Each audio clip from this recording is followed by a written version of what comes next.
Well, hello. I'm glad that you're here today. We've got Diane Glass and John Warner, and we've got Gary here also. Thank you. So we're all here because veterans issues are important. They're important to the campaign. They're important to me as I am running for U.S. Senate. And so we're going to talk about some veteran issues today that each of us will talk about. I have a background of being 20 years in the Air Force. And I also happen to have two of my children that are in the military, so I'm very concerned about what will happen with veteran issues. I've got a lot of friends. So without further ado, Diane, why don't you go ahead and introduce yourself, and then we'll have John and then Gary, and then I'll start into my first issue, and then we'll go ahead with Diane. So. Okay, I served in the Army in Bamberg, Germany, and at the Presidio in San Francisco. I was only in for 2 years, but it certainly made a big difference in my life. Thank you. Go ahead, John. If you'll go This is ahead. John Warner, and I'm a Navy veteran photographer. I served in the 7th Fleet over on the USS Blue Ridge, Yokosuka, Japan. And very good. Thank you for joining us today. And Gary, if you'll go ahead. My name's Gary Johnson. I served 32 years in the military, 6 years in the Air Force, and then I got out and got my degrees and went to work for the Sheriff's Office in Placer County, then transferred to the state of California as a special agent. I served in Vietnam, a tour and a half over there. Then I went to Thailand and Korea while in that same area there. And I've served throughout the United States, especially with the Coast Guard, where I was sent to different locations during earthquakes, hurricanes, 9/11 kind of thing. So I pretty much covered quite a few areas and so forth. And that's pretty much my experience. Well, thank you. Well, thank you for coming. So we all are veterans, and we all integrated back into, civilian life and did different things. So the issue that I'm going to talk about today has to do with veterans and buying homes, real estate. So, hi, I'm Tony Grady, candidate for the United States Senate in the state of Nevada. Today I'm hosting this Veterans Roundtable in Reno to discuss some of the important issues that many Nevada veterans face. As all Nevadans know, we're facing a serious housing problem.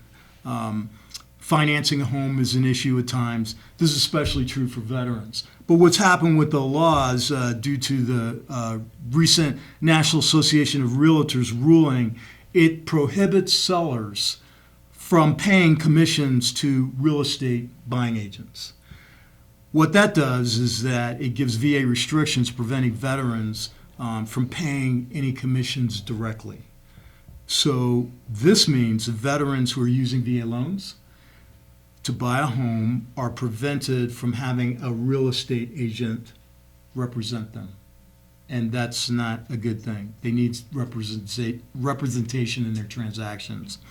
In the United States Senate, I will work to fix this problem for the veterans all across the country. I'll sponsor legislation to integrate the commission cost of the VA home loan in the regulations, so that as they're buying a home, they can integrate those costs.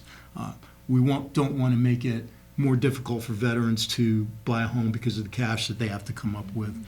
So Nevada veterans and veterans across the country have access to the same representation in buying a home that everyone else in the U.S. has. I'll take a lot of heavy lifting out of Washington, D.C. to get this done. We'll have to work together. And it's an issue that can go across party lines. So everybody's interested in helping veterans. Today I'm making a commitment to sponsor legislation to get this done. I'd like to thank specifically Blake Gwynn for bringing this to my attention so that we can get this done when I get to the United States Senate. So I'm concerned about the commissions for the VA loans. So Diane, what would you like to talk to us about today? Well, I was going to say a little bit about how difficult it is for some of the veterans when they come back after serving on duty, especially if they've had difficult positions like infantry and things like that. Yes. And I also think we need programs for them to be enable them to get jobs that they want and get training that they need. without having to commit to going through a 2 or 4 year program through a university somewhere. Right. So I looked up a few things, and there aren't really that many opportunities right now for that kind of training. Okay. So we need to figure out how the military will reimburse them for any training that they want to do, not just for a 4 year university or a 2 year junior college. So you would include vocational education? Absolutely. Or apprenticeships? Absolutely. Sure. We need that. We need it to support America too. Very good. Well, great, great.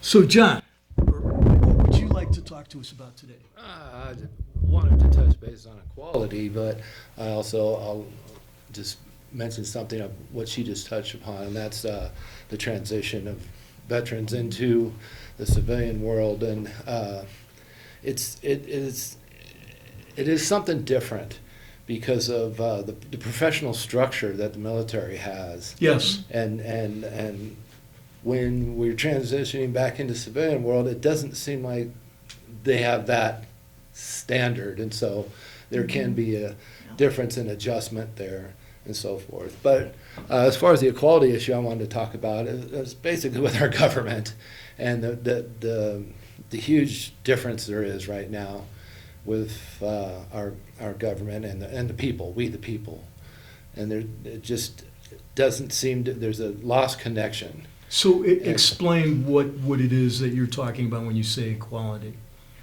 Quality, well, that we all equal. We get Right.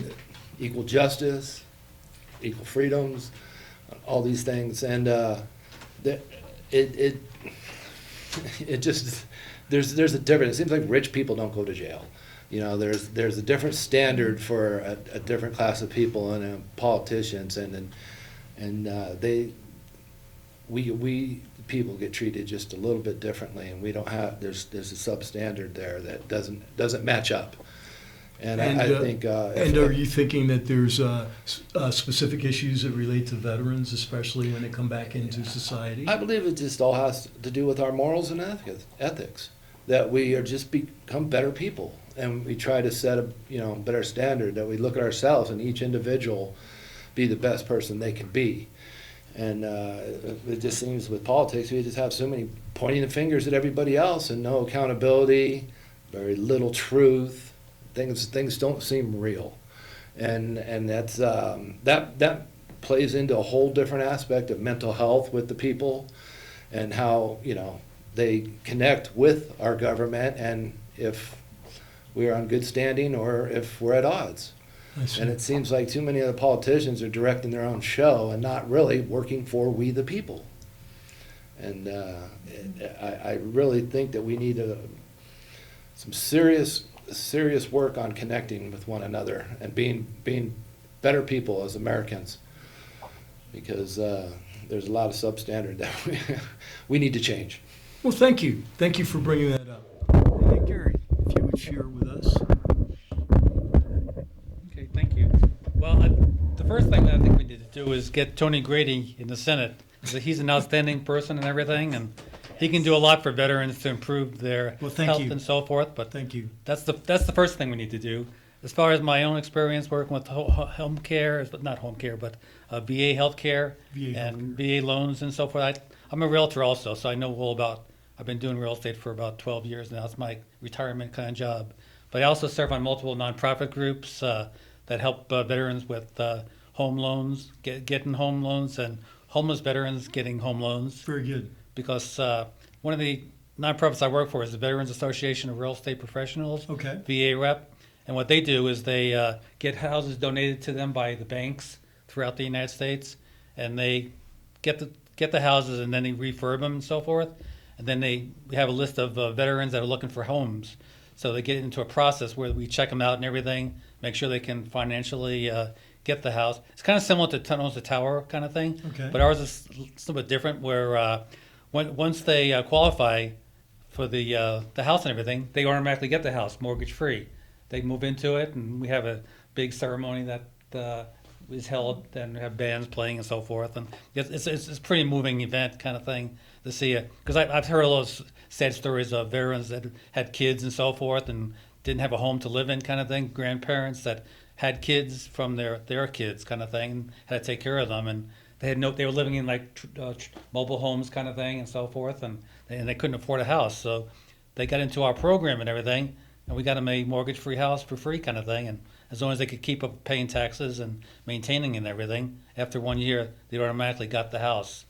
And I don't think Tunnels to Towers is set up that way like that. As far as the process is a lot easier, I think, with So VA in rep. this program that you're talking about, is it open to all veterans, or is there certain criteria that they have to? No, it's open up to all veterans. All veterans. But we kind of focus on a lot of the homeless veterans because Right, okay. most other veterans can get the homes and so forth and get the low interest rate that VA provides. Very good. Very good. But another nonprofit I work for is good, and it's entirely dedicated to homeless veterans. Every year we have a it's called a stand down event kind of Yes, thing, where we okay. provide medical care, dental care, and health care, eye care. We give them haircuts, feed them for 4 days, type of thing. And we have housing for them, either tents or a physical building, depending on what venue we use. So we focus on them. It's amazing to see the improvement that they make from day one coming in to the last day they're there, kind of thing, because it's like a different person. So a lot of times they get new teeth and everything. We provide dentists that give them implants or full mouth teeth, kind of thing, and you see them smiling and they're a lot happier after the 3-4 days. I know Reno has their own stand down here. It's a 1-day event, but I'm working on putting together like a 4-day event where they can get the full services and you can monitor them every day and see their improvement and see what help they need, either psychological help or any other kind of health care they need. But we also do it for the family members also, the kids, and Right. so, which a lot of them don't even get health care. Okay. Yeah. It's Tell us the name of the organization, how you fund it. okay. The first one is VA Rep, Veterans Association of Real Estate Professionals.